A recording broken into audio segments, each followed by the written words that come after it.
Sir, నాన్నగారు phone చేస్తే ఈ గొడవల గురించి ఏం చెప్పద్దు. ఆ అమ్మాయికి నేను నచ్చలేదని మాత్రం చెప్పండి.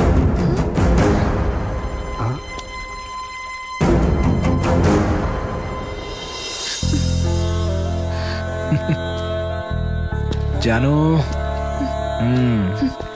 లైఫ్లో నీకు ఏ ప్రాబ్లం వచ్చినా ఈ గణగాడు నీకు ఉంటాడు. ఓకేనా? మిస్ యూరా. Take care. బాయ్.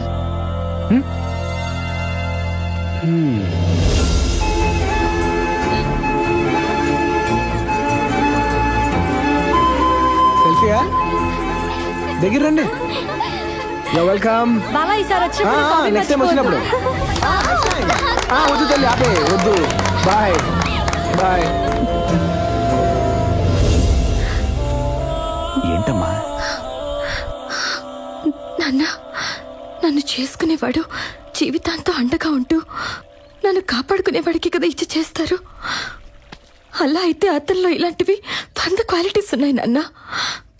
నేను తనని పెళ్లి చేసుకుంటాను. ఉమాపత్తోనే మాట్లాడతాను. మీ పెళ్లి ఫిక్స్.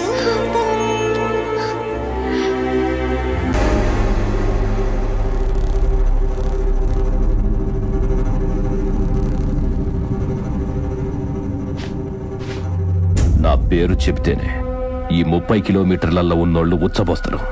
అలాంటిది నా పేరు చెప్పుకోవడానికే భయపడేలా కొట్టాడు. మీ మనిషిని తెలిసినా కొట్టాడు సార్. అసలేం నీ ప్రాబ్లం నీతో కాదు, నీ ఆలోచనతోనే. రాష్ట్రంలో పండే పంట భూమి ఇంతుంది, రాళ్ళు రప్పలున్న భూమి ఎంతో ఉంది.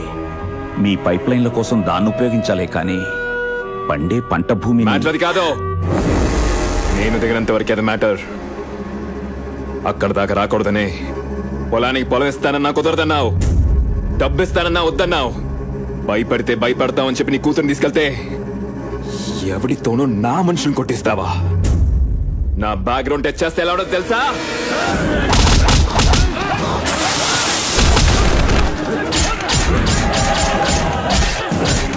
బాబు బాబు, నీకన్నా బాగా అరుస్తా, నీకన్నా బాగా కోస్తా.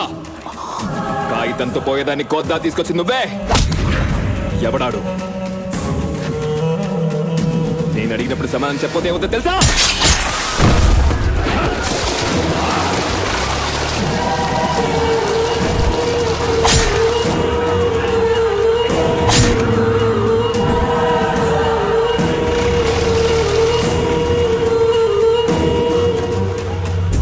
వాడెవడో మా వాళ్ళపై హీరోజం చూపెట్టినోడు ఎవడో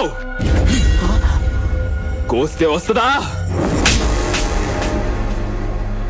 నువ్వు అసలు మనిషివేనా? ఎవడో ఉంటున్నావే? వాడు మగాడు. నువ్వు మగాడివైతే ఈ అమాయకుల్ని కాదురా, వాణ్ణి టచ్ చేసి చూడు, బ్లడ్ కక్కిస్తాడు. 10 మంది వెనక నువ్వుంటావు, 10 మంది ముందు వాడు ఉంటాడు.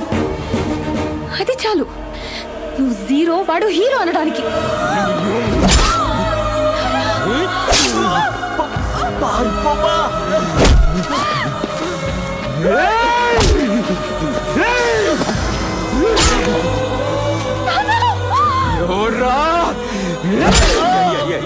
ఆయన పెద్ద మనిషి అయ్యా, ఏదో తెలియక జరిగిందయ్యా. పెద్ద మనిషి ఎవడో ఎవడా హీరో?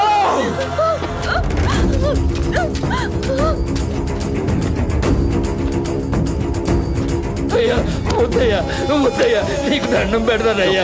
ఆడపిల్ల వదిలేయ్యా. అయ్యా అయ్యా